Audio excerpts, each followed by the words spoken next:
What's your lórí live? What's your lórí live? No, what's your shape? So, if you want to come out.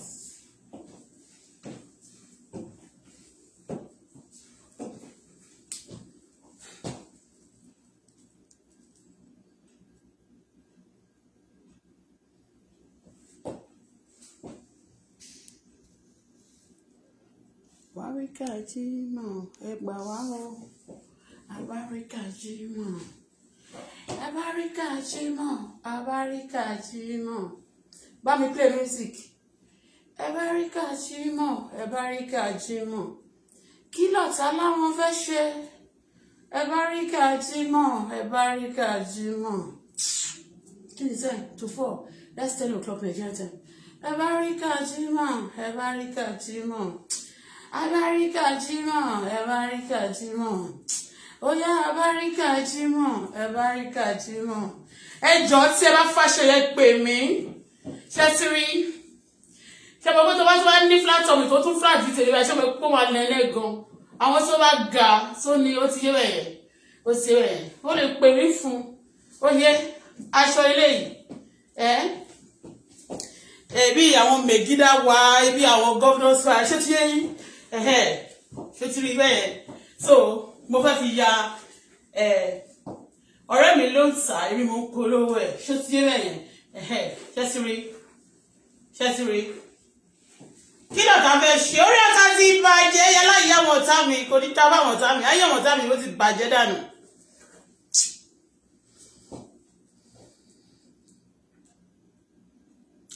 Play music for me now, let me dance.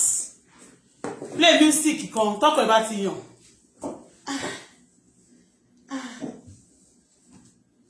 Ó sì é. Sí ẹ. Ayé ló wọ̀ ọ́. Ayé kò ga jù náà ṣá. Okay, we have more than yeah.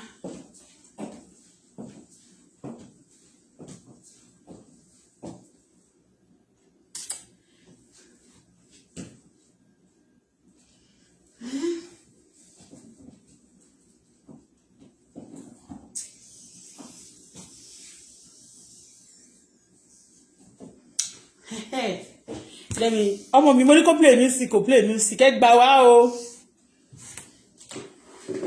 ẹ gbà wá o torí àmèrè ta ló pa Mohbad àwọn tó fi ṣètùtù ẹ ń gbógun tì wá ìrọ̀lẹ́ pa gbogbo àwọn tó ń ṣèkà àṣírí máa tú. Happy Father this afternoon, Bola Folashade say thank you once again because you are gone, nobody like you from east, west, north to south. That be the exalted, be glorified forever. I appreciate you so much. I call my daughter blood of Jesus, myself blood of Jesus. No weapon fashioned against us shall prosper. It is well with our spirit, soul, and body. Oh God Almighty, I'm going to speak this evening. Father, speak through my mouth. Direct my tongue. Hold the camp of the enemy against me, against my daughter, against my well wishes, against husband, against those I love. I pray, Lord, that you shall destroy the evil camp. You shall destroy the evil mission in the mighty name of Jesus Christ. Protect me, protect my children, protect my husband, protect all my well wishes all over the world. Put all my enemy to shame in the mighty name of Jesus. Gbogbo ẹni tí ogun àti ọ̀tẹ̀ mọ́ mi Ọlọ́run di ogun Olúwa fi ní ogun Olúwa bá tí mo jẹ́ bẹ́ẹ̀ ló ń kò ní padà ẹ̀yin ọ̀sán mi ẹ̀ lè gbádùn gbogbo ẹni gbogbo tọmọ mi bó ṣe fẹ́ kó ní fọmọ mi ló máa rí fọmọ ẹ̀ bó ṣe jẹ́ ẹ̀ kò sì ní padà Jésù ló wà mí. You are welcome to this platform. I want to explain to you. Let me first of all call. Some people have been calling me and I'm not afraid to call anything. So I saw it one and secondly, let me tell you first before let me just explain it first before I called it them. I don't lie. You see all my stories on the media. So if I say the truth and I say the truth, okay? If people are mad, you can be mad, continue to be mad. That's your headache. Alright? If you are mad because of my truth, continue to be mad. Alright? If you are mad because I'm saying the truth, continue to be mad. I don't send you. Okay? Now, this is what happened. My car, the car, the Timo loan me, but that's the Mercedes Benz that I'm using right now. I wanted to use that car because when I stopped me where I was working in Quebec, Then I will try to get another job. There's something they call me. I mean, there is a hold on my name. So if people say go to work, go to work, go to work, there's some people that are actually terrorists working, supporting some terrorists that are also fighting, because we say no to killing, we say no to terror, we say no to evil. We also expose the people who dealt with us from our country. So some people are supporting them. You understand me? So because of that, there was a hold on my name. So if I'm telling you I'm not working, we try to get a job, they are not giving us. Not me alone, together with my daughter. They did that. Okay? And also, if they want to give my daughter a job, okay, Mumbo, I will tell you, because there's a lot of games, there is a lot of game going on in the system. Alright? I'm not afraid to tell you what the game, okay? First, I'm going to talk about 3 things this afternoon, only 3 things. The first one is the people who collected money for Christos. I mean, share Christos, no, me, won't pay. Sarah? Yes. What is that kini wọ́n gbowó tí Adona gbowó lọ́wọ́ ẹ̀ nígbà? Crypto. That one I'm going to talk about it.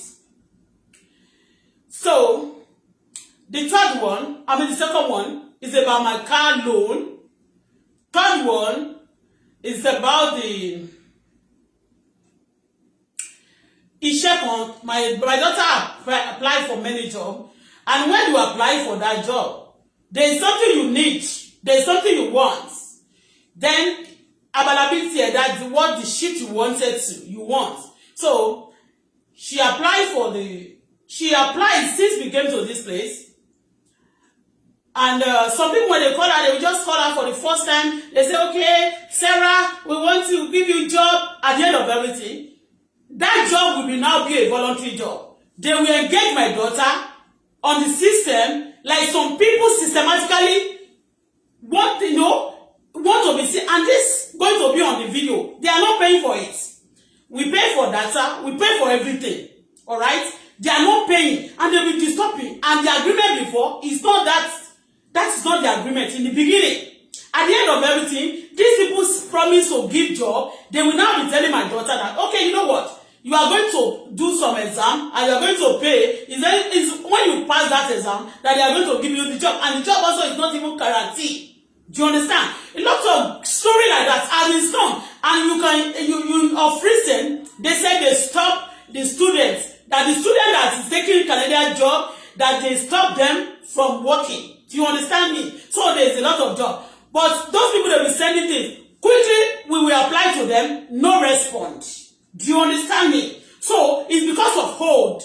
They put that hold when I was in Dubai. When I was in Quebec. Do you understand me? Because some people are actually working for terrorists. They are working for terrorists. Yes. I'm just telling you nothing but the truth. They are working for terrorists. Alright? So they put those hold. When I try to get things, even people who are not qualified like me, they give them those things, because I now realize that, okay, it's punishment. That's why I used to expose them most of the time, saying, okay, these people, what they are doing to work is not ordinary. They will be telling you don't want to go to work, you don't want to go to work, but they are not giving the work. Do you get it?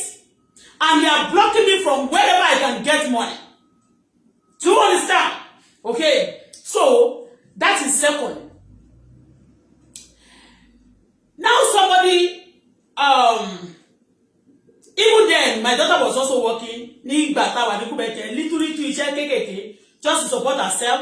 They stopped her. When they stopped me, they also saw my daughter. They also stopped my daughter. So secondly, and they said, she's causing children. If you are disturbing my children, the Lord will disturb your children. Simple. Simple. I will continue to pray that prayer. Nobody can stop me. You disturb me, you disturb my daughter, the Lord will disturb you and disturb your daughter. You wage war against me, you wage war against my daughter, the Lord will wage war against you and your daughter and your children. Simple. So, this person, they called my daughter for another one, and they said they want to give her that job. So I said, it wasn't convenient. They said the work is about, it will close very late in the night, And the hours is not even much, just twice in a week, you understand? So as a student, if you want to go to school, you can be doing that also. You have part-time. You can do 20 hours in a week, you know. But, you know, because half bread is better than no, because we are trying to, they are trying to reject us, reject, you don't understand. So, and that night shift, I don't want my daughter to do that night shift because do that confusion. If they can show hatred to us like this, there's nothing they cannot do. I tell my daughter, I say, okay, now that I'm not working, I have a car. You can be going there. We can also be using Auto-Bola. You understand me? But I said you can use that to maintain. You can get something for yourself. You understand me? And I said, okay. So, but he now said to me that the something now is what they said for the first time. He said she doesn't like that. You know what? They said she's going to work. Okay. For 2 weeks, they're going to pay. Maybe after 2 weeks, I don't know how much. The first salary they will pay her, they will take it. Like first fruits. Like first fruits, like pastor used to collect. They will take the first salary she's going to handle in Canada here, in this place. They said they're going to take the money. I say, if the first salary. And the place there, let me tell you, from here is downtown. Tí bá fẹ́ wá ọmọ mi lọ sí ibẹ̀ yẹn, I will spend, tó bá jẹ́ káwájú òsì traffic or no, I will spend 30 minutes or 35 minutes. And when you work for that 2 weeks, they will take this first salary 2 weeks, they will take it. They will take the first salary. They will take it to themselves. I see pay, bring first fruit in Canada here too. Me ò tí gbọ́rí, me ò tí gbọ́ irú iṣẹ́ yẹn rí o. After taking tax, tax, they will remove tax automatically. They will remove some things, you know, automatically. But after the tax also, they said they are going to remove the first salary going to go for them. I say, my daughter said she needs money now because going there she will spend money for transport. She will even to buy them in I will be buying fuel. I will fuel the car to take her there, and the car will run also. You understand me? I say, the same thing happened last year. Was you and there? All of you that is in my case or my case, leave me alone. Money me your life, he said. Leave me alone. Leave me alone. Okay? Leave my daughter alone. And so about the very phone, shop bye. Don't very shop for tomo. Leave my daughter alone. Leave me alone. Mo sọ lánàá bá lè gbé nǹkan tí mo sọ lánàá nípa Priscilla àti Ìyábọ̀ Òjó mo sọ náà ni. Ṣó ti yé? Mo sọ ni, mo tún sọ nìyẹn. Ẹ̀yin tẹ́ bá wá ń gbèjà gbogbo òfò ní gbogbo yín máa ṣe. Gbogbo yín tí ẹ bá gbogbo yín, all of you supporting those people killing people children, the Lord will kill your children so that you can know. Ọlọ́run máa pa yín lọ gbogbo ẹ̀yin tí ẹ ń support pé wọ́n bá ti ṣe nǹkan burúkú tán láwùjọ. Then you will be fighting, you will be supporting them. The Lord Almighty God will destroy your children in your presence. So that you can know how it is. People who are dear to you, the Lord will destroy them for you. My daughter, my artist, bó ṣe jẹ́ pé hours yẹn kò pọ̀ rárá, tó jẹ́ pé owó tó bá fi repo gan, come back kò sọ pé torí ó lè fi tán sọ, lè sọ pé she doesn't want to go, she doesn't want to go. Òru time tó apply fún, òru ni wọ́n mi, time tó bọ́ sí òru ni wọ́n fún. Mo tún wá ní okay, I will be taking you. I will be taking you there. So far, I'm meeting or tell me about it, or share marketing schedule around me, and I'll be going there to pick you. Do you understand? It's not that I don't want to leave my daughter, but it's surrounding and the vicinity that you cannot trust, and they are waiting for the days to supporting evil people. What do you expect from me? What do you expect? Okay, that's it. Thirdly, let me call now before I call the car loan. Ọjọ́ tí mo ti wá sórí social media mi báyìí, I'm not telling you that I pay cash for the car. It's a car loan and everybody in Canada do that also. Alright, but the car I was using before, I paid cash because it's old car. Old auxiliary. Do you get it? Old auxiliary ni mo lò tẹ́lẹ̀tẹ́lẹ̀. That's one Mercedes there. GLK 250 yẹn. It was used car and the price is not much. I pay cash. So the only thing maintainer car they share services here. Only call the moment share. And when I want this one, with the reason why I go for this car when they call me there, I want to do Uber. I want to be doing Uber. So if these people are not giving, though I will be getting my little coins also will be going. It goes a long way. Oh, those coins go to, it's a coins, but it goes a long way. You understand? And getting to Quebec, I mean Canada, I mean Ottawa. All right. I try to change everything, like register for the Uber, register for this, register for that, and I pay money. Changing the number, everything, just quickly, because people, they were telling me then that I can use that car for 6 months before without changing the number. I said I have to change it because the procedure of Ottawa is different from Quebec. In fact, the health card, everything about them is different. I said, let me change it because I want to be working. At least, even sitting at home is not a good thing. Let me be working. It's a coin, but let me be working. When these people refuse to do something, they are not compliant. They just want to be forcing something to me. I know. I have life to live. I'm not a baby. I know what is good for me. Okay? And I know what is good for me. Things that I needed, people are not giving. The advice I don't need from them, they are giving me. And they are posing the idea and the advice on me by fire, by force. Okay? So, I said, I did everything. And I was expecting the, what do you call it? The Uber drive. They refused to activate me. And since I came here, I'll be paying for the insurance also, paying for everything on the car. This Uber refused because they put hold. Everybody now telling me go back to Quebec. I'm not going back there. Quebec and Ottawa, they are the same. Canada is the same to me. Like if you are not safe in some area, you are sensing some things in some area. It's in the constitution of every country. Even in the United Nations, in their constitution, they said if you are not feeling safe or you are being trouble anywhere, you can move to another place. Try the place. When you move to another place and you are still facing the same problem, then move abroad. That's what I read that, I studied that, I tried to study it, and it was that it is. That's how it is. But she really that's what she really. Do you understand? So what she really wọ́n dé ẹ̀kọ́ àwọn Uber láti ìgbà yẹn wọn ò fún mi níṣẹ́ yẹn wọn ò fún mi níṣẹ́ ilé kí tó tún ṣe nǹkan tó wọ́n ní mo tún lè ṣe náà mo gbọ́dọ̀ tún upgrade ara mi wọn ò fún mi níṣẹ́ ilé wọn ò fún mi níṣẹ́ ilé gbogbo nǹkan yẹn they are delaying it they are holding it and again tí bá tún wá gbé Dangote sókè tí bá gbé Dangote sókè they want me to put him down why what for kí ló dé.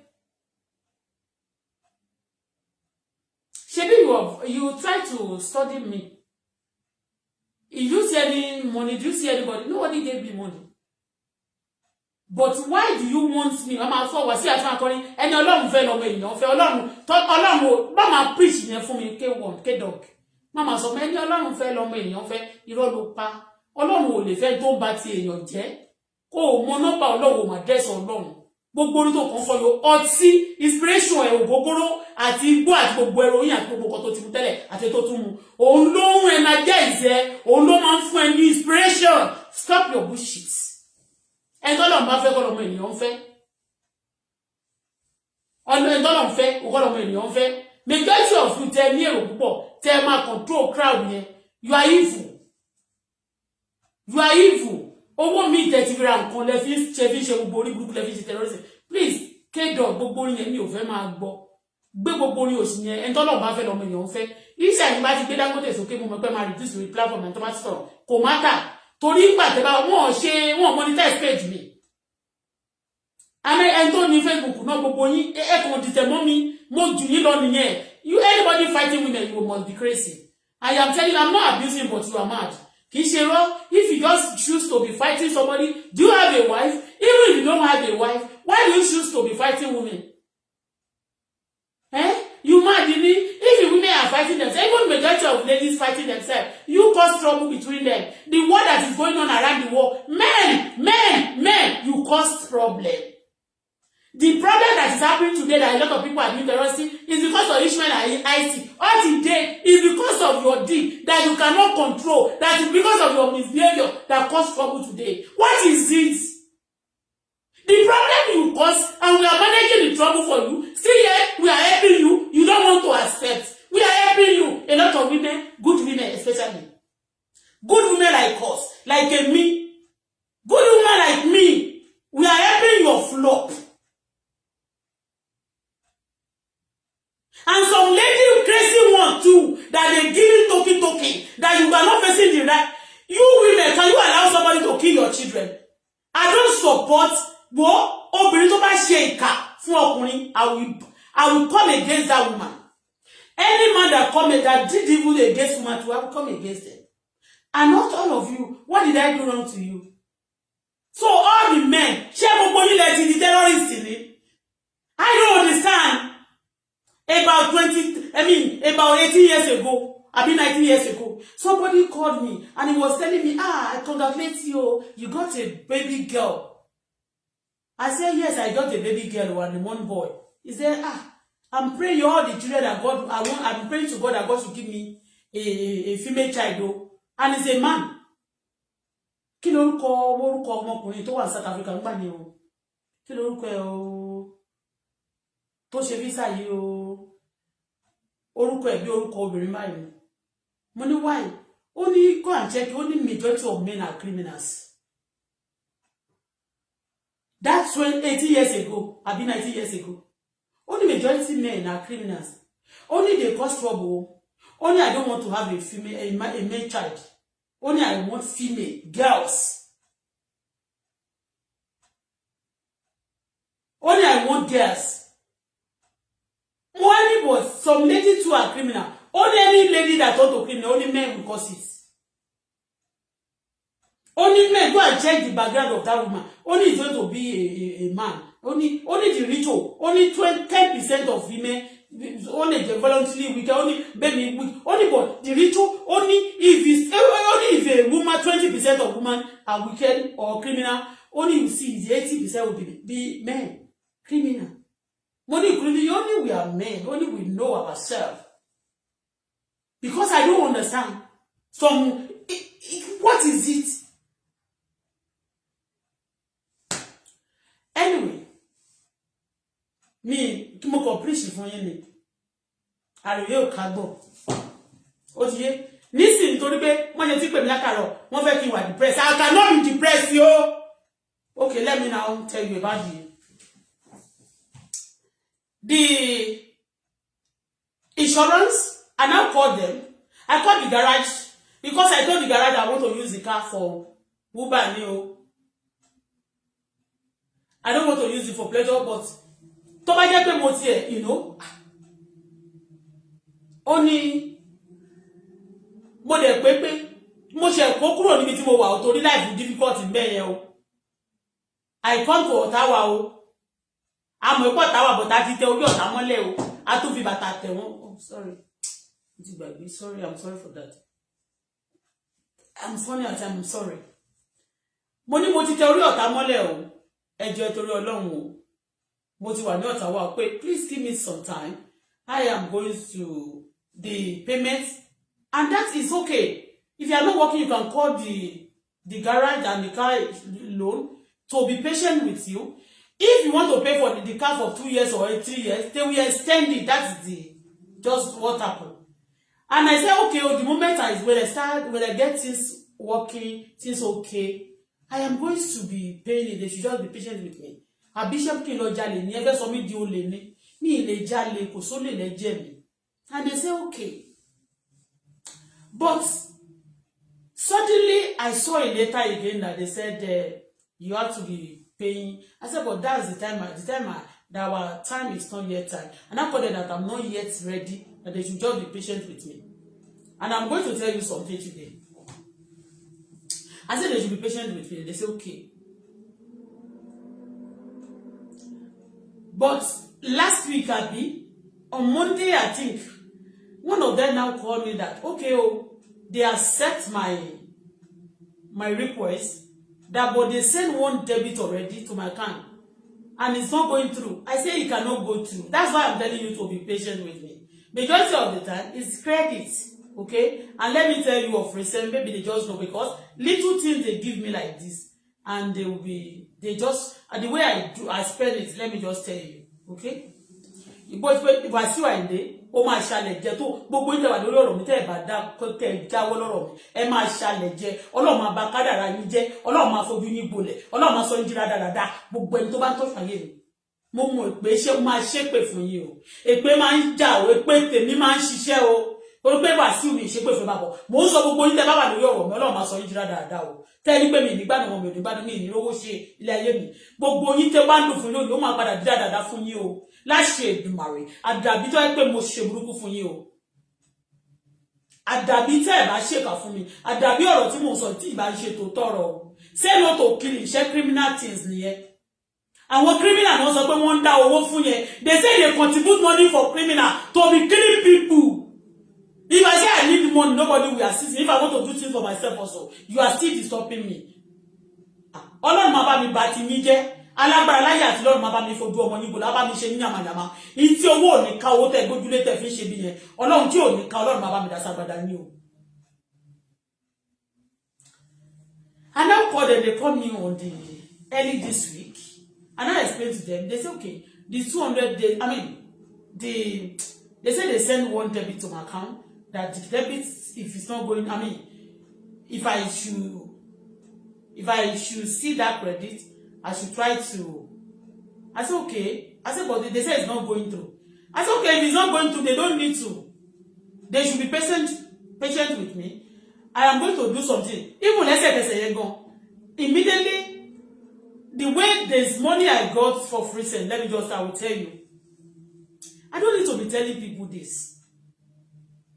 Alright? I don't need to be telling people all this. But you want to know everything. You want my life to be in public. You want me to be... Kẹfẹ́ kọ́ máa fi mí ṣe lẹ́yà. Ọlọ́run máa fi ń ṣe ẹ̀sìn. Ẹ̀sìn tó kan lọ́lọ́run máa bá mi fi ń ṣe. Ẹ̀sìn àparapọ̀ tí ó jẹ́ pé kò ní rẹ́mẹ́dì fún yín. Ọlọ́run máa bá mi fi gbogbo yín tẹ́ fi mí ṣe lẹ́yà. Ọlọ́run máa bá mi fi ń ṣe ẹ̀sìn. Ẹ̀sìn àtẹlẹ́yà ni kò ní ṣe títì mi. But you cannot force poison into my system. I don't want to eat poison. I don't want to eat some things. Okay? There was a time tí mo ní hunger for some things. Kò dẹ̀ wù mí mọ́. Tí màá tí ó bá yẹ kó bá dẹ̀ ti wù mí mọ́. So you want to force problem into me ni? Kí ló dé? It's a problem. Those things mo sọ pé mi ò fẹ́, they are problem. If I reject something, God is rejecting them. Ìyá Ọlọ́run ẹni Ọlọ́run fẹ́ ọmọ ènìyàn fẹ́ yẹ, it's a lie. All these things you are just determining mi torí pé àṣírí why tí ẹnìkan máa fi sọ pé okay ìwọ tó bá pa èèyàn yẹn tó fẹ́ kún ọpa tó dẹ̀ fẹ́ kún dáàjẹ́ mọ́ ẹ tó bá pa Mohbad ó yá gbé àwọn ọmọ ẹ̀yìn kọ̀ọ̀kan jáde ẹni tẹ́ fi Mohbad ṣe tuntun ẹ mú àwọn ọmọ yín kọ̀ọ̀kan tó bá ti dé lórí ọmọ yín ẹ mú jáde kan pa wọ́n ẹ mú jáde kan pa wọ́n àbí kẹ́ fúnra ara yín pa wọ́n tó ń ká gbẹnu kúrò mẹ́ka sọ pé ó dẹ̀ ti ṣọ̀fọ̀ ọmọ bọ̀ kẹ́ máa tọ́jú ọmọ sí yín kẹ́ máa rè wọ́n kẹ́ máa rè wọ́n kẹ́ máa rè wọ́n kẹ́ mú àwọn ọmọ lọ́wọ́ kẹ́ máa yán kù wọ́n kẹ́ máa yán kù wọ́n. Ṣé bẹ́ẹ̀ yẹ tí bàbá ọmọ mi tá bá ti ẹ̀ṣẹ̀ yín ṣé bẹ́ẹ̀ tí bàbá ọmọ mi ṣé bẹ́ẹ̀ yóò yẹ kẹ́ fọmọ yẹn lọ́rùn sílẹ̀ ṣé ẹ̀yà wèrè mọ́ tilẹ̀ ni anyway mi ní láti máa béèrè lọ́wọ́ yín náà wèrè ń wọ́rì yín you are sinless ẹ ti ya wèrè ẹ ti mad. So wọ́n bá pè mí now they call I said okay I'm going to look for I was trying to check my accounts all the credit mo lè fi sanwó mo gbogbo credit náà kò sí ome mo sanwó sí ọ̀dọ̀ mọ́ mi owó kan tí mo sọ pé mo fẹ́ ṣàlàyé ó ní ìgbà tí mo move wá síbí I move all my furniture was damaged. Yes. You can see me of recent. I do sit on this angle. Do you see table on my dining? There's no dining. There's no table here because they damaged. Do you see all this kidney gun? Mo kàn fi àwọn kan park síbẹ̀. They all damaged. Gbogbo àwọn nǹkan tó wà níbí coffee table yẹn. Should I show you? They broken. Do you understand? I'm supposed to have taken them out. Tolu, come. I don't want to show your face, but let me just Tolu what I mean. I want to show your leg to them. Ibi tó ti cut ọmọ mi. Tí kíni ẹ̀ náà ti cut èmi. What? I want to show your leg where that table cuts you.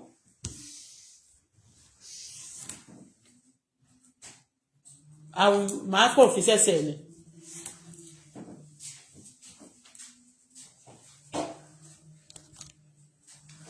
Where's it? Shetiri. Ó deep gan. Ó deep gan.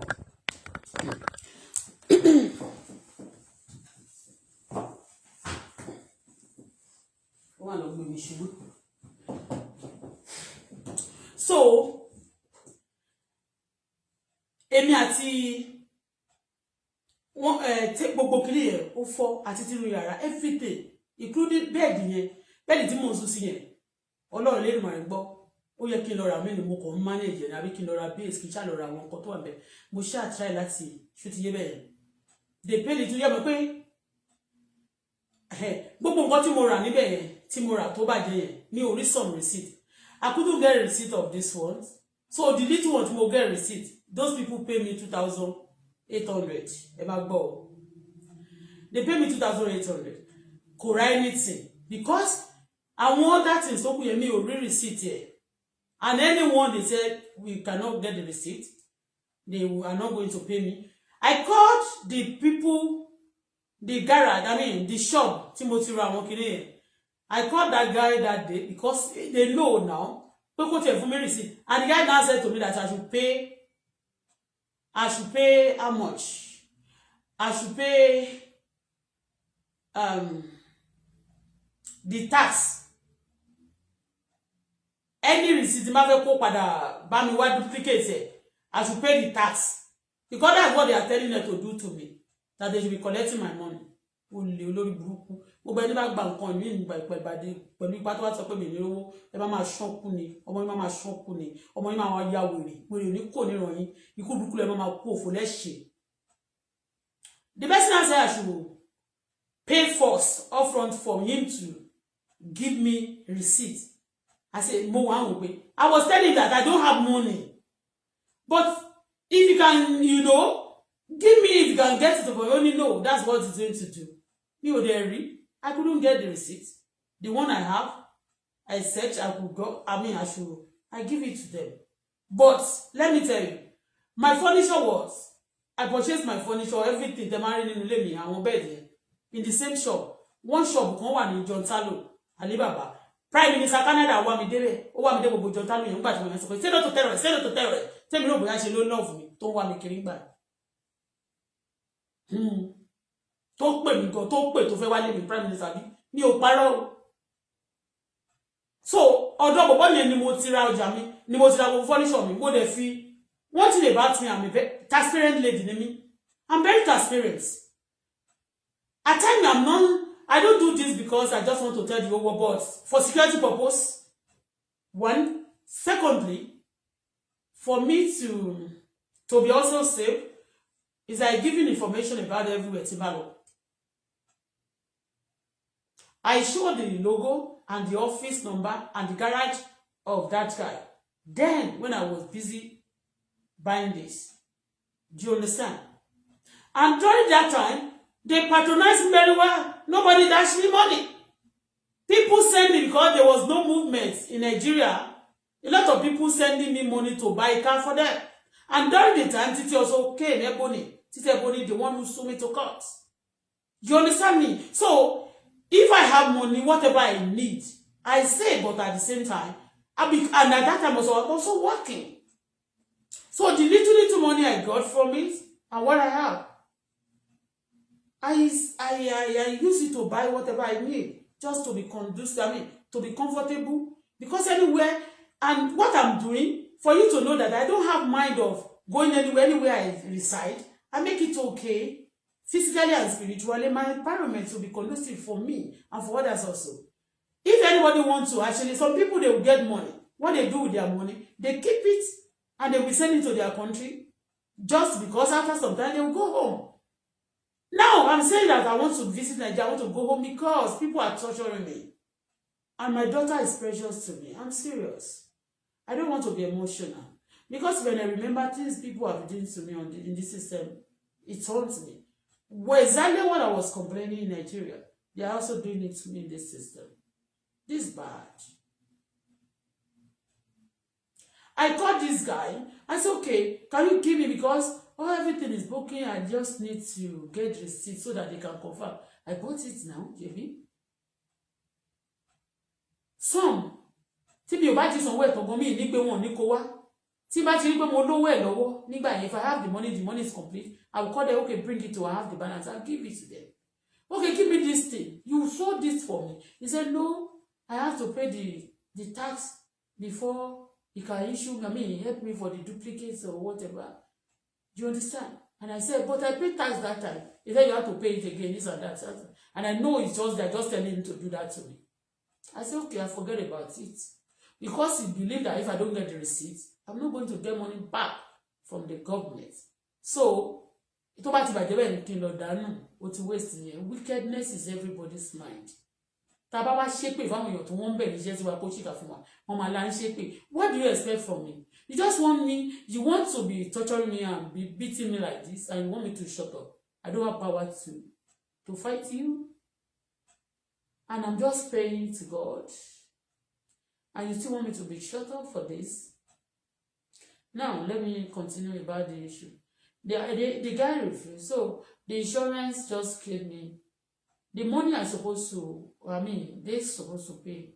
I think is the major ones are out of it. They cancel it because I couldn't get the receipt. That's okay. When they give me that 2,800, I was also happy. I said, thank God though. All my credits, there was no penny in the account of my daughter. Everything, there was a credit account given to my daughter. We spent it 2005. We spent it, nothing. That time I was saying, don't worry. Let me quickly register this car. Let me quickly put this thing back together. I'll be paying it back to your account. Any little thing, I'll be remitting it with you. To your account. Just for our credit not to be spoiled. So that we can have something to sustain ourselves. And my daughter said, okay. When they pay that money, I quickly pay to the credit so that we can use the credit to pay. You understand? But my daughter will pay for one. Those one now say, no, the moment we pay to that account, they lock it. You understand me?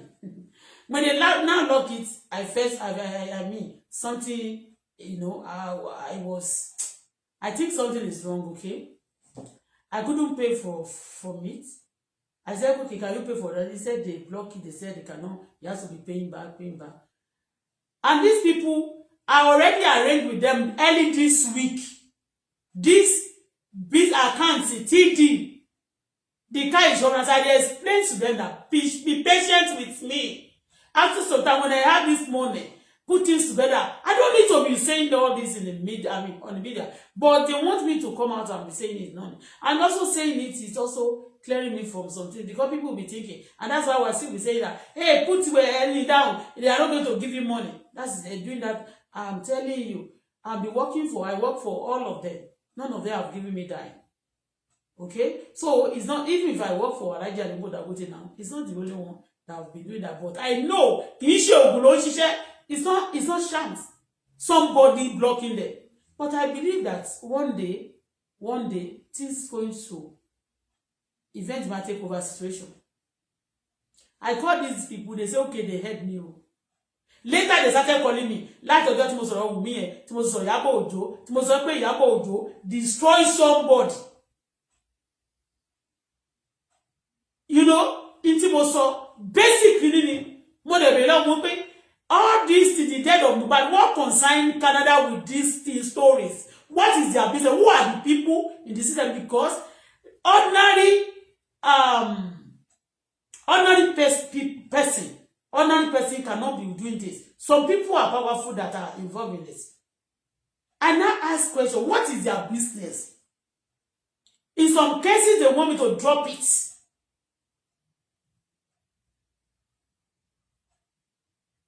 You cannot make somebody a failure. But what they are doing to people, can you allow them to do that to your children or to your people? Because they are my type of language. They appreciate it.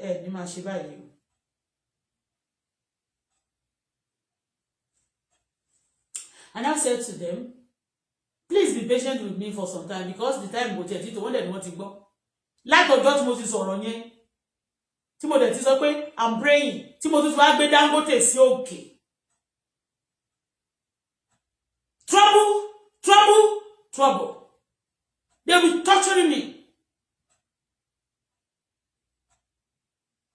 And wá sí orí wá sí ọba ẹni Ọlọ́run fẹ́ lọ́mọ èèyàn fẹ́ wá sí what is your problem? Wọ́n ní kí n gbójú sẹ́gbẹ̀ẹ́ mi ò mọ nǹkan tó ń ṣẹlẹ̀. Everybody knows nobody give me money. All this money papa tó ń sọ pé gbogbo yín jí kó yìí tí gbogbo yín ṣe yàmà yàmà kí ló tẹ̀tẹ̀ wíkẹ̀ tẹ́lẹ̀ fún wa ń bẹ̀. Ṣé ẹ máa ní problem? Èyí ò sì ní problem nínú yín máa ní. You didn't give me money, all the little things bá fẹ́ ṣe fúnra mi máa tún sọ pé wọ́n máa fẹ́ kí wọ́n fẹ́ kó wá gba mọ́tò ẹ̀kọ́ máa lè sọ pé okay, did they dash me the car? They never dash me. The other car, like I trade in the car. I paid 3,500 down payments. Normally, some card or some garage don't need to pay down payments. I paid down payment of 3,000 plus. And the car that I sold, first, because the time I bought the car, I will not start working immediately. I have to wait for some time. And they started debiting my account. Even the money they pay for the car, they are using to pay for this.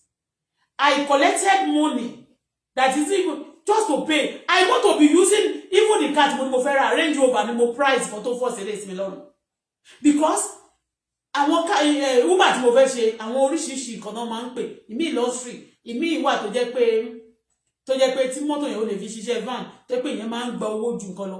They forced this on me, and that time because Tesabod was using Mercedes. Oh no, Mercedes kan wá lọ fún mi ní Mercedes.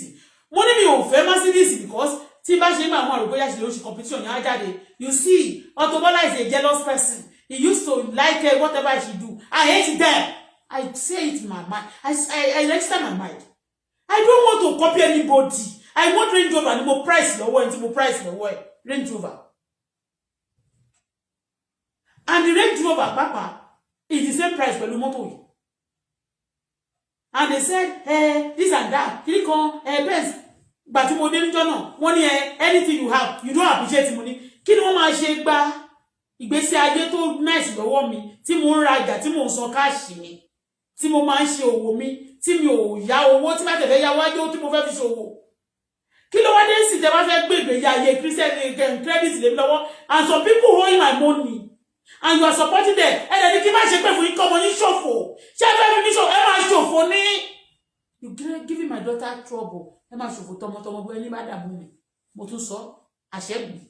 But you marry me. Because omo mi ten torture you. Don't baba lo do yini. Canada, I don't want to say bad thing about Canada. But I know a lot of terrorists are in the system of Canada. I'm not surprised. And that's why I love what they are doing in America, deporting anybody to watch in Brooklyn system. They should deport them back to their country. If I'm here doing bad thing, I'm telling them they can deport me back home. Come help me, call Lombo. I am telling you, I'm not doing bad thing. Why people now in the system doing bad thing? I don't want to say many things. I just want to shut up my mouth like this. I see many things about me. I'm helping people before, but now everybody helping themselves by exposing themselves. So just for me to be looking in, I saw a lot of things, but do you see me carry them on my platform? I can share it now because it's not coming also, but still yet I don't want to put them in my platform. Because if I tell you, by the way, for me, yeah. Tell you why you should kill me. I want to na boka. I want to see the young person pay me. Somebody say agree, but please be patient. More than I want to go. Lady go back, so no problem. I will take it. I will stand in. I will put the something down. No problem. I'm going to send. Whatever. One man there person threaten me. One person threaten me. I get that so. I'm bad at Bobo. Cause you go to fashion. Let us call it spade. What? What I must say? Come back by one. You know. Come back motor. You know. My dad wants to bow and talk back and touch it back. Oh, yeah, for much of who quantity, oh, Kodai, Ashini, Koto, Animal, Etoshi. My dad is simple. Baby, whatever you do to me, I will be using it to pray for you. You are giving me prayer points. But see, anything I say I don't want to do, I'm not regretting anything and I'm not going back. I just want to have my life. I'm not living for people again. Nobody must reason for me. I have my mind, they lost mind me. I won't wear it. They're talking to their food like a flare, like a thing. Go and be listening for them because they lost their brain already. My number 6 is working. Sound. Okay. Together with my daughter, kò ní sí bọ̀bọ̀ tó máa ṣe wá. Lónìí. Mo ṣe trouble mi mo ní Tolu. Gbé VP kini wá ká fi check VP wá. Mo check VP mi. Ṣé kí tún check ẹ fún yín. Mo make sure pé mo relax ni.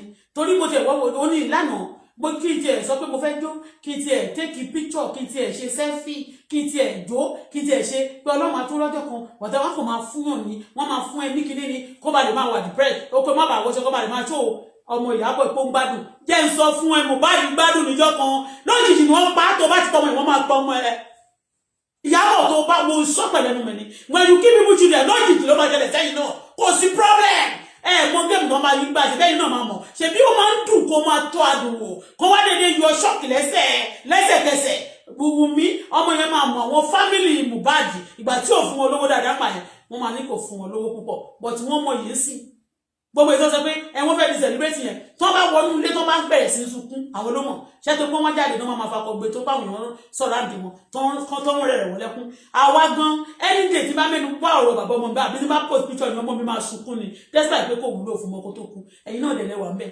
àjàlá tá nà you need it that's why bí mo ṣe tó ń pè mí yẹn mi ò gbé mo fẹ́ pè lórí live chat ni I will call them now let me call them when you are not working they wait for you I pay down deposit 3,500 they don't pay down deposit 3,500 that 3,500 should be about 1 year plus for that alone they should not even come because I pay down payments I pay down payments. Why they disturb me? Because they are saying they should disturb me because some terrorists in Nigeria are misbehaving and we are exposing them here in Canada and some people in Canada also supporting them. Are you a terrorist? Those of you supporting Nigeria things against us. Are you a terrorist? I ask you a question.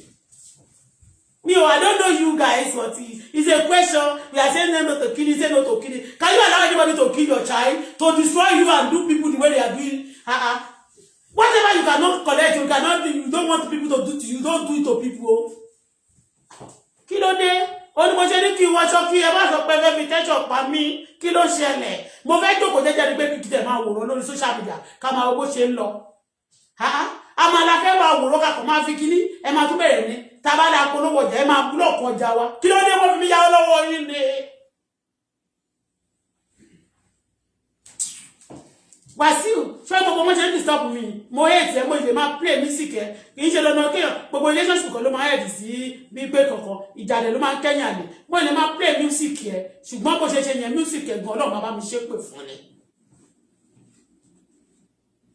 ó máa bá mi ṣépè fún wa àtìyàwó ẹ gan abẹ́yà wèrè ni mo mí ilé o ó mọ̀ pé ó gbá mi lẹ́sẹ̀ lórí stage ìjọ kan mo lè ti bá rí ẹ mo lè fọ́kò mọ́ ẹ lórí mo mọ̀ pé wọn náà níbọn àwọn kan ló gẹ́ra wọn ló kó tó ń gẹ́ra wọn lọ́rùn yẹn mo lè pa ẹ́ ọlọ́gbọ́ kókó sí lọ thank God pé èmi mi ní wá sí pàtí ẹ ẹnu wu ẹ̀ tó bá sọ pé ó ti ń ṣe kan mi ní wá síbẹ̀ I will not come there I will not go there to just to avoid orí burúkú I hate you with passion think I'm joking.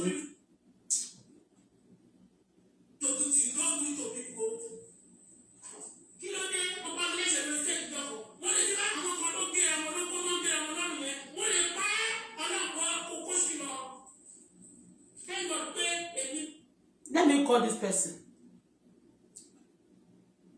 But you can send a message to me. Thank you so much. I love you guys. Look through your mind. So, Aliko ti fún mi lówó. Alhaji Aliko, ẹ máa ń sọ ìdá mẹ́wàá tẹ́lẹ̀ o. Alhaji Aliko, ẹ wá fún mi lówó. Gbogbo àwọn tó trouble yín wọ́n máa stop. Ẹ wá fún mi lówó torí gbogbo ẹ̀ náà ṣe sọ pé he will not give you money. He will not give you money. You are putting him up. You are not paying your rent. You are not doing this and that. Come and give me money. Torí wọ́n máa ní kéèyàn máa bèrè owó. Come and give me money. Ẹ ti dùn ẹ́ lọ bó ti ẹ̀ jẹ́ kó tó bá tẹ̀ jẹ́ kọ́kọ́ jẹ́ $1 million lẹ́ kọ́kọ́ fún mi.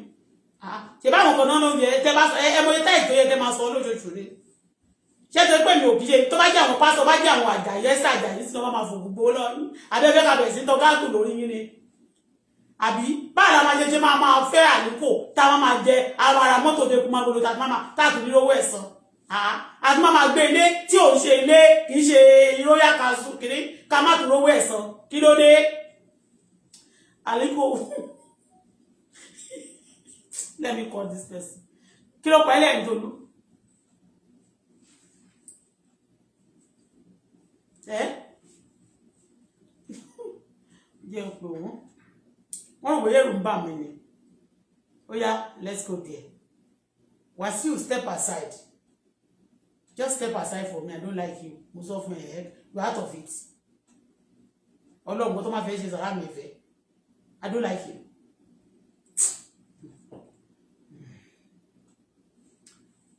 Mi ìfẹ́ má bínú tó bá dẹ̀ jẹ́ pé ṣe mi kò fẹ́ ni. Mi ìfẹ́. Kì í ṣe gbéraga. Gbéraga báwo? Ta ló mọ̀ ìyá mi lè? Ta ló mọ̀ èkó mi lọ́yọ̀? Ní má. To help us serve you faster, please have your phone number ready. Merci d'avoir appelé Financement. Room wo lórí kí n have ready.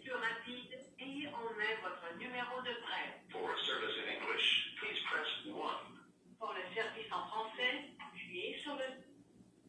To use our self-service features and to ensure you receive the best service, please identify yourself.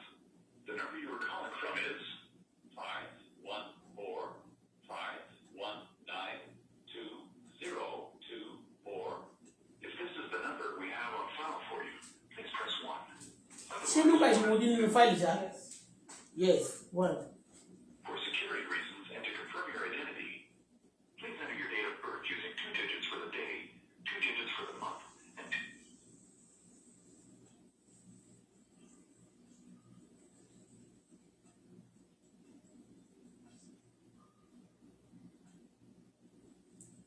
Gbé kò ní.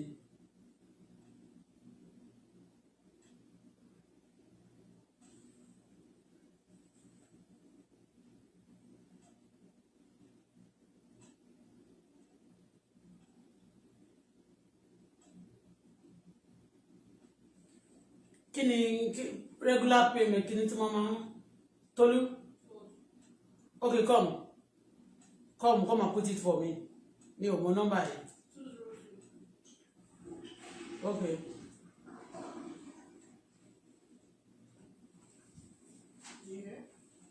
Yes.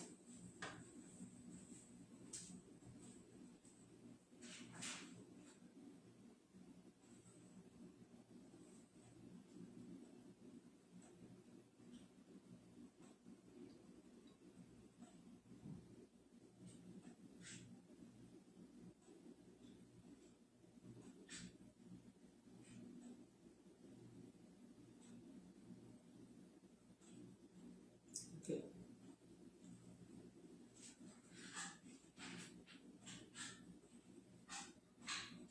Hello. Hello, good afternoon. Can you speak louder? Can you please speak louder? okay, can you hear me now? Yes, somebody called me. I have an agreement early this week that they should be patient with me. I'm going to call them back when I'm ready for something very soon. But they're busy calling me and like sending some threat message to me. I don't know why. I said I got this car for like I want to use it for over before, and then I moved from another state to another province. Try to put things right now, nothing. It wasn't. I'm not yet. Things were. It's not okay for me, and I asked them to be patient a little while, so that I will start paying back. And they called me yesterday and threatening like, they're coming to take the car, this and that. I also paid down the deposit when I took this car, and when somebody is not working for now, they should be patient with me. So I feel like some people are behind this thing. They just want to forfeit my, So that's why I called back. We made an agreement on Monday, or is it Monday or on Saturday, like that last week Saturday, and they start calling me. And the way they calling me like threatening, it's not fair to me. What is your name? My name is Bola Afulashade. Thank you. Let me bring up your information and check what happened. My name is Jude Coutinho from TD Auto Finance Customer Assistant. Okay. And before I move to the details, I just need to ask you some security questions. Is that okay? You are free?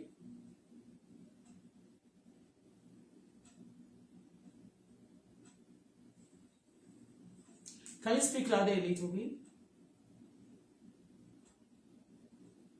I can't hear you. Hold on, seriously. Can you speak louder? Okay, I can hear you now.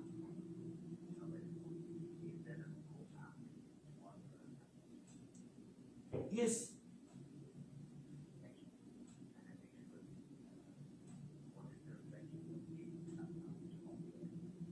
Two.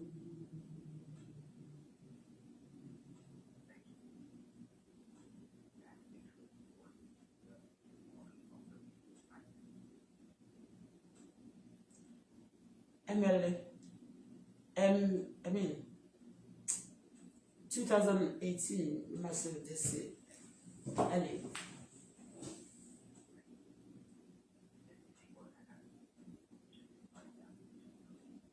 Okay.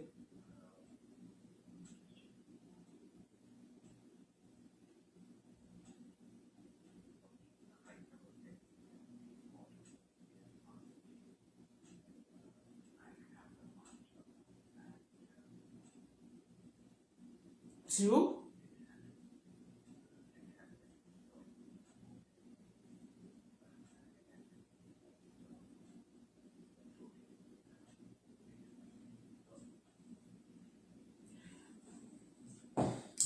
You know what happened is, you know, I think I explained to you before. So it's a mistake, and for now I don't have that, because when I called them last time, they said okay, they're going to wait for me till March, and I said okay, no problem.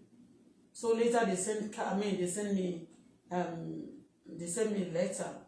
So when I called them back that I received a letter, they said already they sent the debit to my account. I said you cannot get anything now. So I called already before the debits, before they do that for me. And I called also on Saturday. The lady said, okay, there's not going to be a problem, that they're going to wait for me. But there's 200 something that I should make sure that one is being paid. I don't know why you're now telling me it's three payments. When I tell them to hold on for me already, why are they sending the debit? And when they are sending the debit, I know when they send 3 debits to somebody's account, the people who are actually playing that game, they actually want me, they want that for me, they want to put that code on my name, because already I called them to hold on for me. So why are they now sending 3 debits? The other day on the Saturday when they did, that lady called me, he said 1 debit. Why not 3 debits?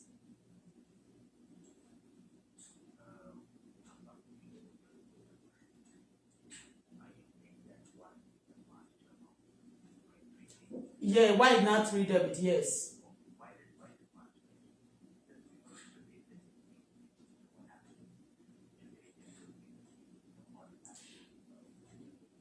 But somebody called me, and I explained to them this just about 3 days ago. About 3 days ago, and they said to me they are going to be patient with me. Why are they now sending it? And he said, you already stop it. I'm going to call them. I should call them back when I'm ready. I said, they should give it in March. And I know before the March is possible I paid. But now why are they sending it? When we have an agreement, and they said to me they have stopped it.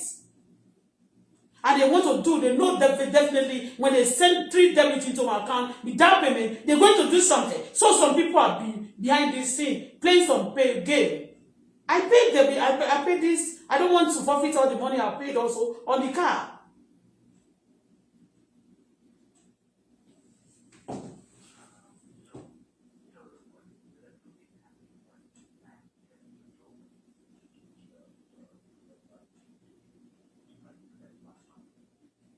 What about, excuse me, that person who called yesterday? What about the person who called the day before? Somebody called me a day before yesterday. That was on the 19th. Somebody called me. So, but before that day, somebody called me that we have an agreement. And this person said, okay, don't worry. We had you. We put the stop on the direct. There's no direct now. So call me when you say, call as soon as You are ready. So why who remove the something? Somebody is playing some game. Okay, what do you want me to do now? Because I don't have money. They said they want to come. If they come and take the money, are they going to give me the down payment I pay on the car?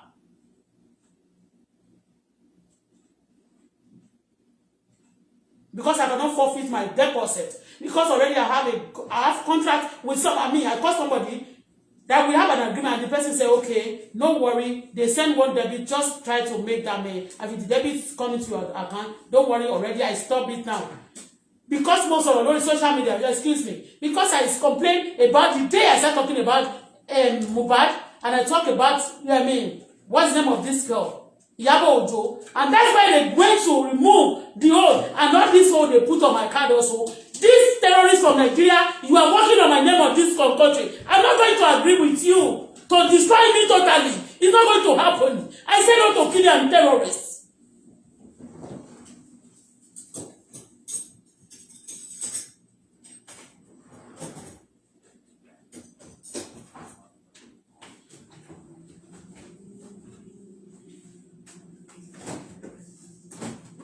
Can you speak louder, please? Excuse me. Let me put you. Excuse me, please. Can you please speak louder? I don't understand. I'm sorry. So, since the pre-op registered off, the system will not auto-bola payment on the payment date. But when the payment comes up, like today is the new payment date, it adds another payment amount in the past amount. But the question is this. I'm sorry, ma'am. I'm sorry, please. Please. Before 2 days ago, on 19, somebody called me on the 19, which is on Wednesday. Before that Wednesday, somebody called me, a lady speak to me. We spoke about we discussed about this issue. She called me. I saw the missed call on my phone and I called back. A lady pick it. What happened to that lady? The comment, the conversation. Because we always say that the conversation has to be recorded for a purpose, for security purpose. So what happened between that, the person who called me before, the person who called me on Wednesday? What happened to that? The discussion we have. What is it? What happened there? The reason you get a call is because the auto loan is past due. So when the auto loan is past due, it is putting a call to the customer to find out whether they are able to. Yes, I know. I know. What did we discuss? What did the lady put on? What is the jot? What is the comment? What is the comment on the? What did the lady jot down? What is the report on the lady's report between me and the lady? What is conversation? What is the report about the lady? What happened between me and the lady? What is our discussion? Yeah. It is the same information that I'm going through with you right now to find out whether, what is the reason you're past due and if you're ready to make a payment or if you need more time. That's what it is. Yes, maybe I need more time. Yes, and I said to her, please, I need more time. Please don't send any debit to my account right now. And she said, no problem. She's going to stop it. And he said, wait for me, hold on in a minute. And she put me on hold. He said she wants to stop into the automatic payment so that nobody will debit it until I'm ready. And I said to them, I'm going to call you as soon as possible because I don't want them to debit my account for 3 times.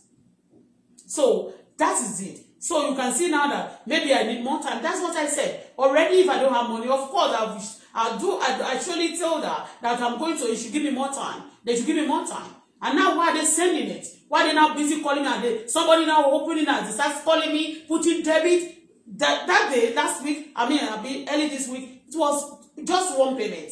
And she said to me, they are not going to send any payment to my account. And the people who played that game to me, they actually want them to come sending the debit so that because I know the procedure that when they are sending debit to your account and they are not getting the money, the next thing they're going to put some code on your name or your credit, and then they will send some people, if care is not taking, to come and jack the car. That's what they are trying to do to me. And they tried that before when I was in Quebec.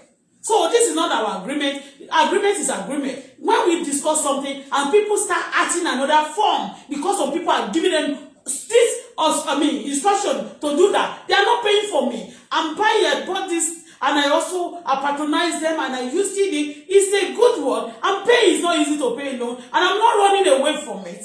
And then I promised to pay, and I'm a good, I don't know why people are doing this to me. Please, what can we do now? Because all the code for sending debit into my account now is going to cause some problem into my account. So there are two parts involved in what you're saying. So the first part you're talking about putting a debit, right? So that part is not correct. So we don't put a debit in your bank account because the pre-authorized is off, so it will not debit your bank account automatically. So that is not correct. Okay. However, when you have a new payment date, so for example, your payment date is every other Friday.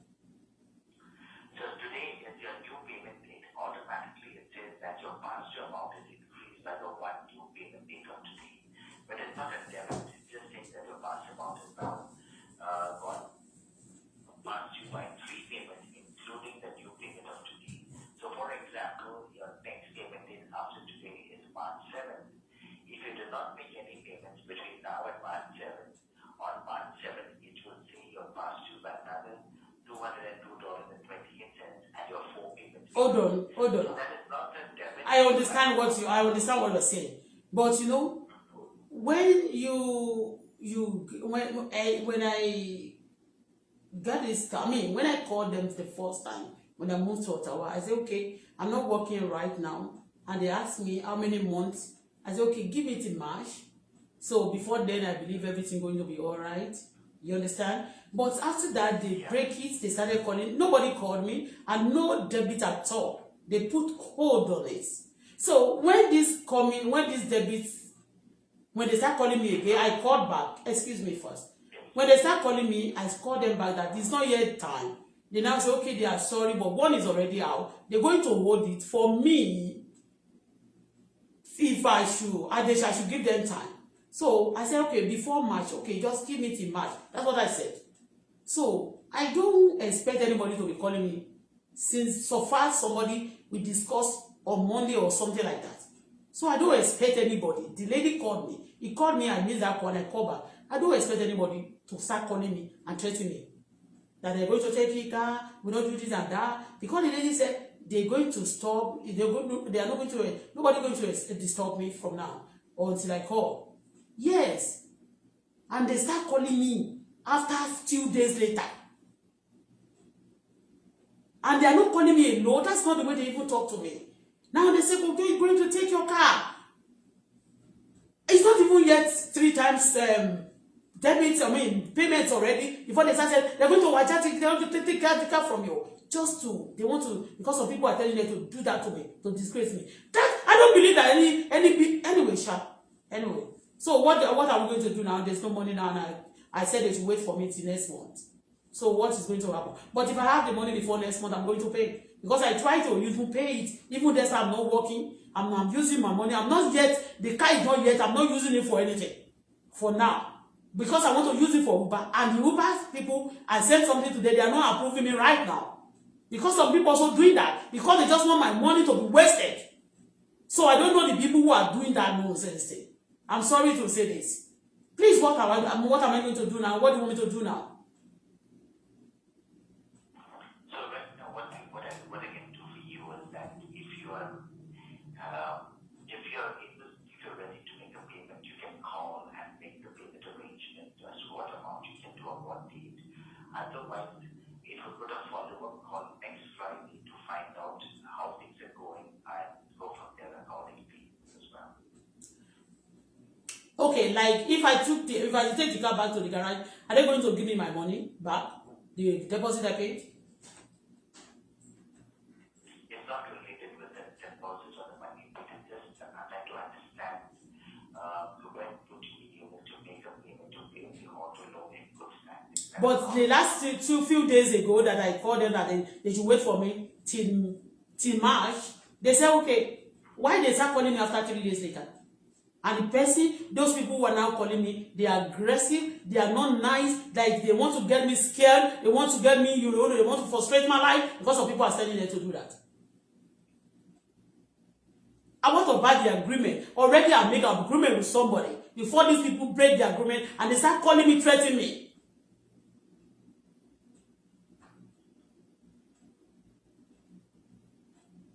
I said March. What I can Yes. I can set up a call and see you on next Friday on the 28th of February is when I can do that for you now.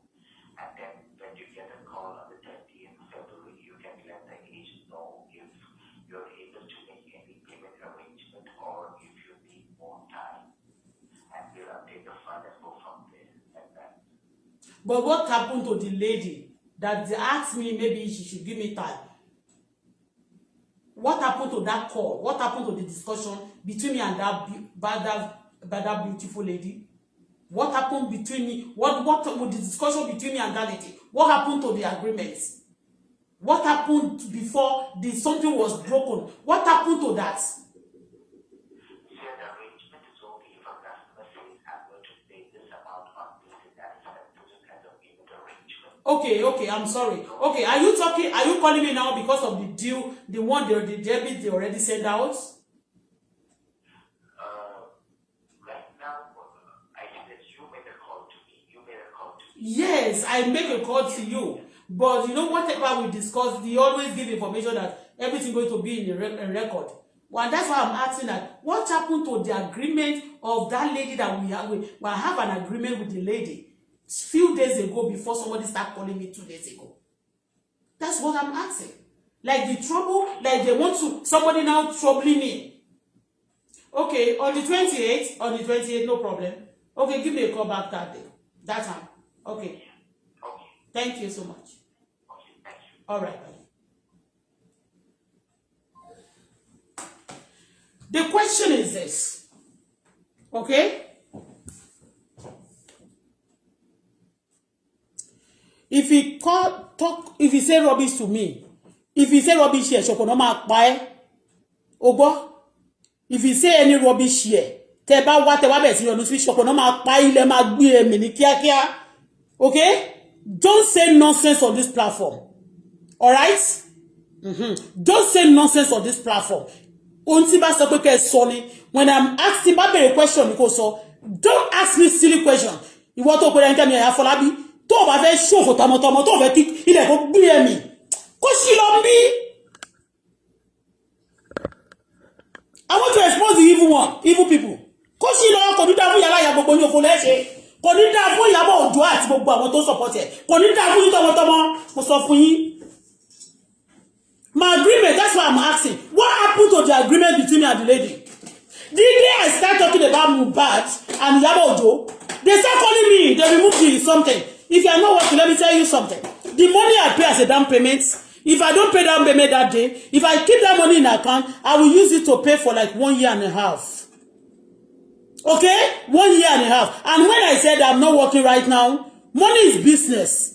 I also use my money to deposit. I do that payment, and the account mo ti yọ one month for interest lórí ẹ̀. We should know one thing. Nobody should do things as if they are doing me a favor.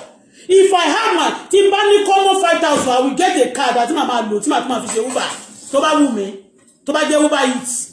I want to do some standard business with the car ni mo ṣe rà. I don't do pleasure things now. Torí nǹkan tẹ́ bá sàn that ma fi gbìyàn. Ó yá wèrè ni o bá sọ fún pé you are a rich man person.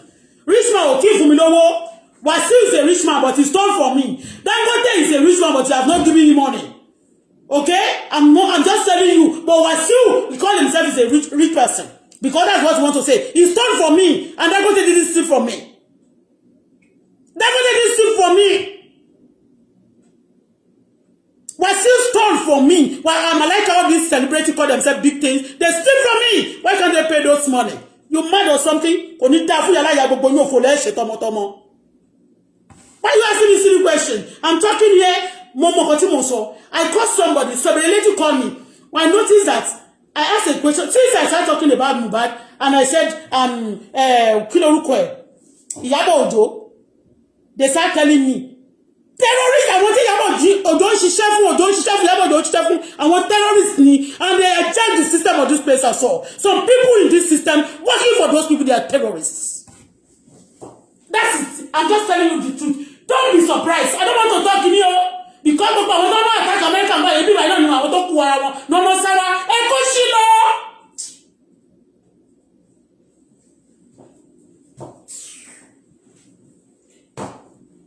A day on my bed because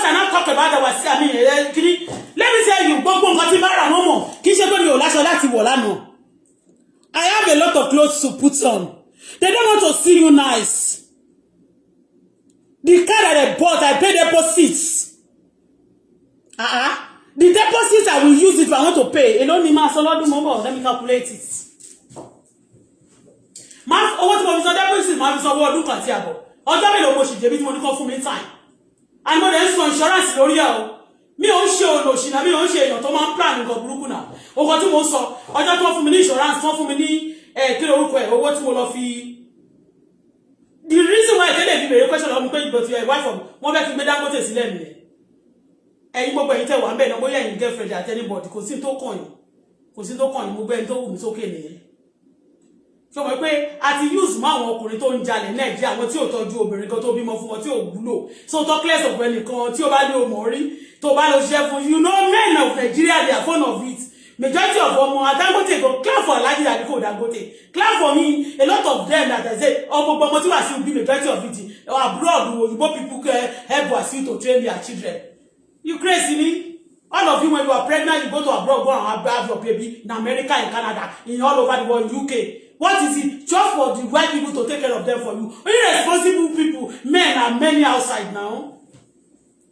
The points, I just want to put the point, I'm proving point to people that since I started talking about Mohbad and I started talking about Iyabo Oloriburuku, Iya Aje, kò ní dá àwọn tó support, kò ní dá àwọn boyfriend tẹ́lẹ̀tẹ́lẹ̀, àwọn gbogbo wọn gbọ́ kò ní yẹ yín olè. Kò ní dá fún gbogbo àwọn ọ̀rọ̀ àbí ọmọ Oloriburuku wọ̀nyẹn, Oloriburuku. All the money they stole in Nigeria, they be pumping it to abroad, they be using to do Oloriburuku kolochi. But say, why do you kill you kill? Iyabo Ojo show legba. Okay, we are on this thing akon konju. You will see what they will do to that boy that you marry. Either omo e abi omo e kan. You worry àwọn tó play game, you know, they will do it to your child. How omo bó ṣe rí? You will know. Then what you gba, you know. Ṣé bó no je ma jẹ́ kó lọ fẹ́ celebrate náà. Wọ́n wá jẹ́ kó ṣe fún ẹ. Ẹ̀yin tó bá pa ọkọ ọmọ ẹ àbí tó pa ẹnìkan ni wọ́n wá mọ̀ pé wá omo bó ṣe rí lára olórí burúkú yín. You are wicked. The question is this. I know that I need to pay. You know, because I know that, okay, before I get myself prepared, let me just call these people and inform them that, okay, give me time. I'm going to be paying this. The same way you want to share for me, Nikube. Olórí burúkú, olóṣì ọ̀rẹ́ onshop ni ó lè gbé mi mọ̀ yẹn ni. Ọ̀rẹ́ onshop ẹlẹ́sẹ̀ pàtàkì yẹn àti gbogbo wọn àti olórí burúkú àwọn MC gbogbo wọn olórí burúkú ni gbogbo yín o. Mọ́tò ló ẹ máa ṣòfò ní ICC wọ́n máa pa yín. Ìjọba àgbáyé máa gbé orí ní wọ́n máa gbé kó lọ́rùn ní báyìí very soon lágbára Ọlọ́run máa tì ní ṣìṣe àṣìṣe lẹ́ máa ṣìṣe lórí burúkú olóṣì. What is it? I called them already. Let me say if they send the debit to my account, without me informing them, I won't be angry, I won't be upset. But deliberately they are doing is pé a máa ṣe fún ẹ bẹ̀yẹn a máa bàjẹ́ ó lè bá bí jẹ́ fún mi tó bá ní kọ́ lọ kọ́ọ̀tù máa rojọ́ pa yín ni máa tú àṣírí yín ni your secret will be open while like the liar will expose you. Ẹni tó fẹ́ kú pàdé tó máa sí ni. And I'll be praying again. I'll be praying. Do you want me to do you want me to be pretending? You think when they call me last one, I said I want to go. I let me just dress up. That's why I dress up and let me come online. I dress up. I don't really. Most of them go for music kicking Joe. You think you want to depress me? And you could be. Ojo to the on the 19th by told you on the 19th to the mo láṣọ nínú ilé ló ṣìṣì tí mo ti ẹ̀wò pé okay let me even take care of myself. Ìdí mo kàn rà náà nínú owó náà ni pé mo ní okay o mo ní àwọn aṣọ kan nínú ilé jẹ́ra mo dẹ̀ tún rà àwọn kan. Ní owó tí wọ́n fún mi ní ọjọ́ yẹn tí wọ́n fún mi ní ìṣọ́ tonic fi san kí n lọ fi ra furniture mi. Gbogbo furniture mi ni màá jókòó sí ilé let me pay my debt. Wọ́n fún mi ní owó tó yẹ kí n gbà bí like 8,000 to 10,000 plus. Wọ́n ní mi rí receipt tó kù. Mo dẹ̀ ní okay ètò dẹ̀ fún mi yẹn. I felt bad but mo ní okay tí wọ́n bá ní mo fún mi ní kọ̀ọ̀kan náà kọ́. Mo manage 2008 gbogbo account ọmọ mi kò sí gbogbo ẹ̀ ló ti wọ 0 sí gbogbo debit account mi kò sí kọ̀ọ̀kan ńbẹ̀ tó yẹ kí n san tó yẹ kí 5,000 wà ní mi tó yẹ kí 4,000 mo ti ná gbogbo ẹ̀ máa fi yẹn leave màá dẹ̀ fún mi àwọn kan dẹ̀ kówó Nàìjíríà jẹ́ wọ́n dẹ̀ máa disturb mi terrorist ni kò ní dá fún mi kò ní dá fún terrorist kò ní dá láwọn tó ń pọmọ lọ́mọ tó máa sọ pé ó fẹ́ tọ́jú ọmọ tiwọn ọmọ yín aṣọ kú simple as that àṣírí òyìnbó ele ológun kan wá ṣe bí say you are the son of your ìyàwó mélòó yàtọ̀ sí pé Wàsíù ń jalè obìnrin mélòó ni Wàsíù ń jalè ọkùnrin Nàìjíríà majority of them they don't give women money because wọ́n máa ní ìwà nínú kọ́ọ̀tì gan ìwọ orí tí Fáyọ̀ṣe tó pariwo ẹ̀gbẹ́ síta gbà yẹn tó ní àwọn you don't know maybe you are courting all of you don't help your family don't help anybody they don't give some of them gan papa tó bá kú díẹ̀ tó bá marry gan wọ́n máa ti ìyàwó yẹn sókè wọ́n máa ti bá àwọn tó bá rọ́kùnrin tó bá ń fún ìyàwó ẹ̀ lówó tó tọ́jú ìyàwó ẹ̀ ṣe good one. They will be telling you just go to work and then you go to work. So, but to me, I don't get upset because people don't give me money. But what about people who are so money from me? And some people in this system are still supporting them. I'm taking care of myself.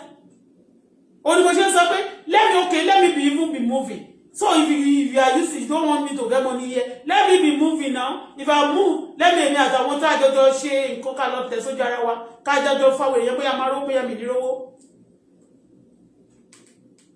Why can you put me here and you are not taking care of me? You are blocking me. You are suffering. You suffer my daughter. You do many things. You torture me and you still want me to be here. What's my offense for you? Tell me what I've done. All the criminals are moving up and down there. Gbogbo àwọn tó ń ṣe ìfẹjọ́ wọn sún ICC. Àmì tó ń fẹjọ́ wọn sún boni ICC. Àwọn wo ló ń jẹ́ bẹ́ẹ̀ náà? Mi ì mọ tó ń jẹ́ bẹ́ẹ̀ o. Màá wú gbé ìṣàtì bá ṣe tó. Gbogbo àwọn tó ń ìfẹjọ́ wọn sún gbogbo àgbáyé gan pàápàá wọ́n ṣe ń jẹ wọ́n ṣe ń mu. Tó ń tó àṣírí ara wọn they are sleeping. A máa sọ pé you buy much. You said you are a wife of a rich person. Ṣé mo Dangote nìkan ni mo ṣì gbé sókè ṣé mi ṣiṣẹ́ fún gbogbo àwọn tó ti dárúkọ gbogbo ẹni tí mi ti ṣe fún mẹ́rin àwọn grateful element tí mo ti ṣe fún. So don't bring your mouth here. See, let me tell you, I count myself. Let me put myself this way. I always have one belief that okay, tell you what, I want me what you local. See more than anybody. One day chef, one day survive. Do you understand? That's what I put. I just put myself in that position. So that any couple but they were responsible for me go. I'll be responsible for myself. But if I want to be responsible for myself and some of Olori Buruku want me to join so can also Olori Buruku àtàwọn yo ni bi ṣe aye. Àwọn yo ni bi ṣe Olori Buruku.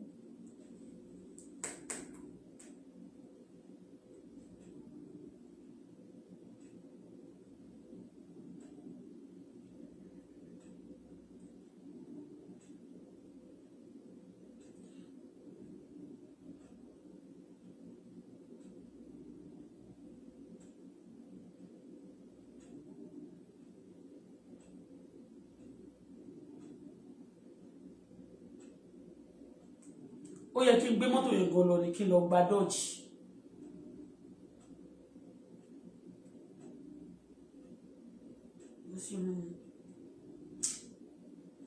Ó yẹ kí n gbé mọ́tò yẹn gan kí n má lo Benz bọ́ kí n lọ gba dodge ni. Kí n lọ gba dodge ni. Yes. Or kí n lọ gba Range Rover. Mi like ẹ̀ mọ́. Mi ìfẹ́ bá wọn lójú tó gbogbo pápá. Ìjọ́ tí mo ti rí pé kìíní ó lo sábòdò ń lo Benz kí fẹ́ mo ti lo Benz ó wá ṣe tán wá ní wọ́n ń jẹ́ lọ́wọ́ èmi mo kọ́kọ́ lo Benz ó dẹ̀ pé tí mo lo Canada kò ṣe níwọ̀n bí títẹ̀ yẹn but èmi mo kọ́kọ́ lo Benz mo dẹ̀ ti lo Benz dáadáa ní South Africa àwọn tó bá mọ̀ pé mo ti lo Benz àwọn tó rẹ̀ mọ̀ pé mo ti ra Benz máa rà máa tún ṣe nígbà yẹn gan mi kì í like Benz àwọn FJ tó mo máa ń là mí like Toyota àmọ́ púpọ̀ but FJ àwọn BMW S6 gbogbo àwọn mọ́tò ńlá lábẹ́ yẹn Range Rover àwọn mọ́tò àwọn tó bá mọ̀ mí wọ́n mọ̀ mí pé mọ́tò ti máa ń lò wọ̀n ni àwọn mọ́tò tí mo máa ń like yẹn ẹni mọ́tò tí n bá ti lè lò mí kì í ta Mazira náà ni máa mọ̀ pé mo because one of my hobby is car mo like mọ́tò gan mo like mọ́tò bí mi ṣe wà yìí mọ́tò yẹn mi ò like ẹ̀ rí pé ṣé rí pé mo máa ń travel pẹ̀lú ẹ̀ all the time ni mọ́tò ti jẹ́ pé máa wà náà ẹ̀ máa kàn fún pọ̀ tí mi lè jókòó kí n garùn sókè báyìí kí n gbé oyè àyà mi sókè báyìí mọ́tò tó jẹ́ pé bí mọ́tò tí bá fẹ́ ra mọ́tò kékeré yẹn máa rà fún ọmọ mi náà dọ́tà mi ó tún ga gan wọn mi gan tún ga wọ́n bá ti gan wọn máa kí ni wọ́n fẹ́ máa molest ni ẹ ti molest ni nínú system Canada yìí o tí ò bá wọ̀ sí máa sọ pé káwọn Amẹ́ríkà kan wá gbé mi kúrò bí o máa pè mí United Nations kó wá gbé mi kúrò bí o ẹ ti molest mi ju o you are molesting me gbogbo ilé àti ìsanwó ilé everything you are blocking me why you molesting me this is against the law sorry jare sorry mi mọ̀ tó ìtaná ti gbá bí bọ́lẹ̀ jẹ́ tó wà lókè you molesting me why you molesting me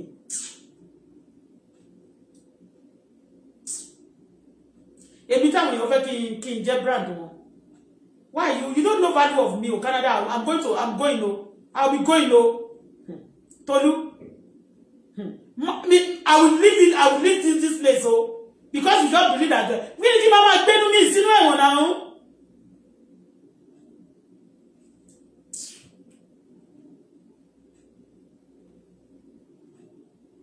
Àbí? Àwọn tó ń kó pamọ́ sínú Canada tó ń kó pamọ́ káàkiri lóyìnbó yẹn tó ń gbé nílùú yìí ni. They are not living here, they live in Nigeria.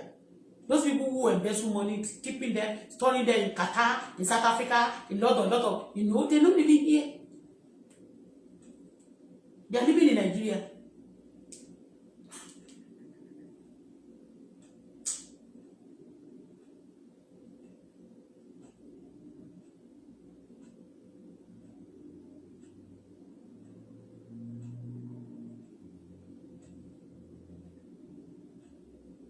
Àwọn ọ̀rẹ́ ó ṣì pọ̀pì ẹgbẹ́ kí n wá fún yín. I will come for you, nothing will happen. Ìyábọ̀ Òjó yìí, this Ìyábọ̀ Òjó is the one that dated all the fraudsters that fraud America. Ìyábọ̀ Òjó dated all the men that have fraud America. You want me to come for you, Abi?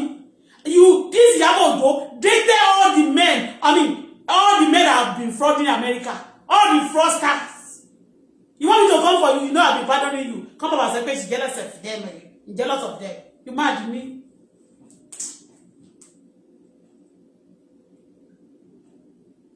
Some people, I don't know what their problem in this system. That they are just supporting evil people against me. And I'll be praying you. In Canada, you are going to bounce back. God is going to help you. Everything's going to be okay. And you have been fighting me. What type of hero when you're holding?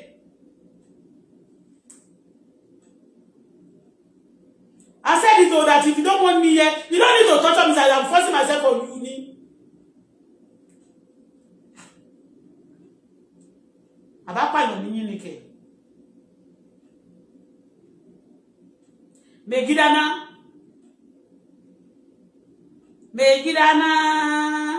ina seiki.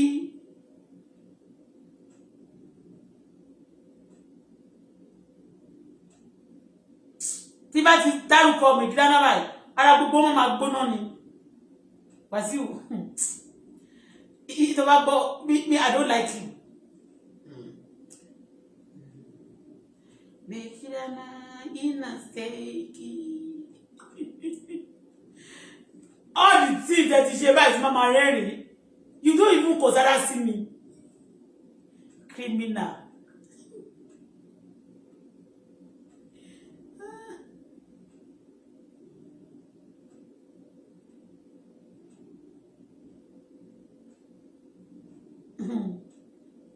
Olórí burúkú ni ẹni kó lè gbèyàn Adédoyin individualist.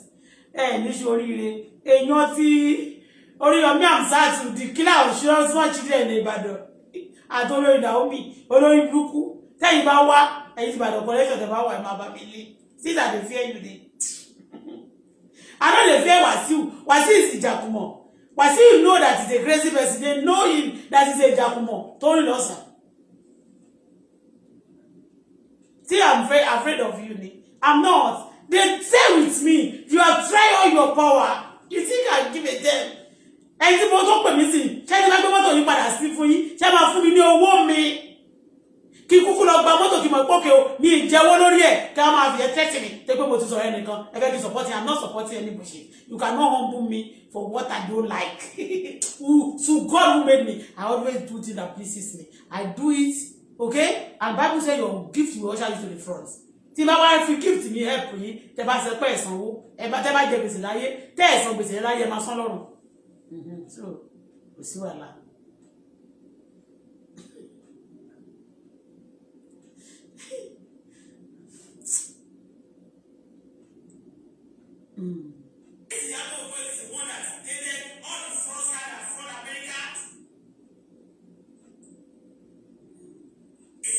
Àbírọ́ ni ṣé mo pa irọ́ ẹ wo bó mi ṣe ta sí orun atọmọsókò wọlé lè báyìí. What type of orun lélẹ̀ sí? Ṣé lòrun tún mú bí pé kíní?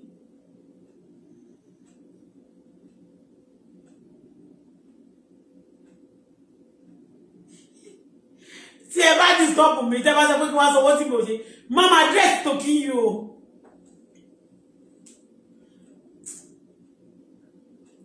lánàá mo di respect yín mo wọ pyjamas jẹ́jẹ́ mo pariwo mi ò jẹun yẹ kí n lọ rọ oúnjẹ jẹ kí n jẹ ìgbéra mi jáde mi nílé gbé ara mi kọ́ mọ́ $100 mi nílé náà fún ara mi bí ẹ̀yin terrorist wà ní ẹ̀jẹ̀ tẹ́ náà wọ́n sí ibà ìjẹ́ kan fẹ́ kó báwọn tó wà níbà yìí ṣe ti gbọ́ tó bá yá sí màmá share America credit I will sharing them against you.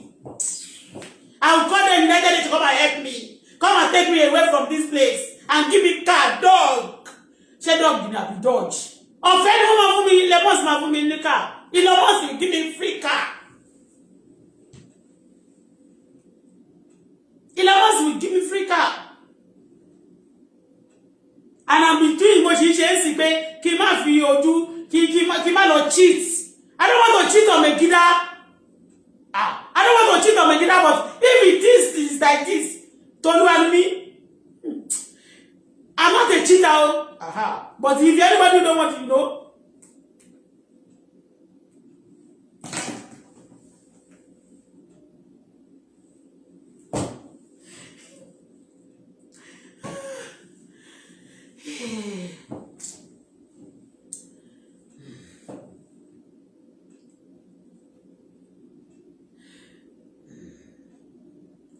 I don't know why people are frustrating people's life. Ọlọ́mọ máa jẹ́ àkàgbà kókè olórí burúkú wà láwọn pípé ìfẹ́ ẹ̀. Àwọn tó bá pàdé tó yẹ pé wọn ò ní jẹ́ kọ́kàn ìbalẹ̀ mọ́ láyé àgbà ọ̀.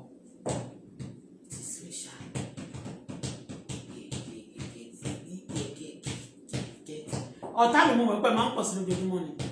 Kò sí problem jẹ́ pé torí ibẹ̀ náà Canada lẹ́fi ṣé rí tí n bá já kúrò ní Canada fún yín máa fojú wọn mi ní màá bàbá òkú tí n bá lọ eventually lọ máa padà lọ máa gbé l'Amẹ́ríkà àbí tí mo wá Nàìjíríà máa fojú yín wọn máa bó báyìí ó ti yẹ yẹn torí ẹ̀ believe pé tí wọ́n bá ti tí Nàìjíríà gọ́ọ̀mẹ̀ntì bá ti fógun mọ́ yín bẹ́ẹ̀ àbí tí wọ́n ṣe nǹkan tó rà ìgbà ìbílẹ̀ máa fógun mọ́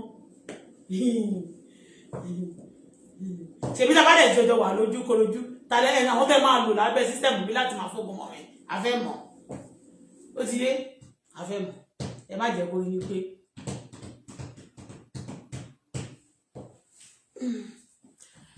ẹ jọ̀ọ́ oorun ta sí mi lójú báyìí ó jẹ́ kó rojú mi funfun lórí jọ play music fún mi ẹni ni ó fà lé ní wọn kàn má jẹ́ tí ì fi wọn anybody ṣàjẹ́ kí n cool down ìyẹn mo ti sọ mo kàn sọ fíù lónìí ni o crypto tí wọ́n ní wọ́n ń gba owó tán ń gbà l'Amẹ́ríkà tí àwọn obìnrin kan tí ó gbà tí àwọn tó wà ní àwọn celebrity Nàìjíríà ló gbà ìyẹn gbogbo yẹn náà ló máa ká wọn lára wọ́n kàn ń jalè kiri ó lè yí nìkan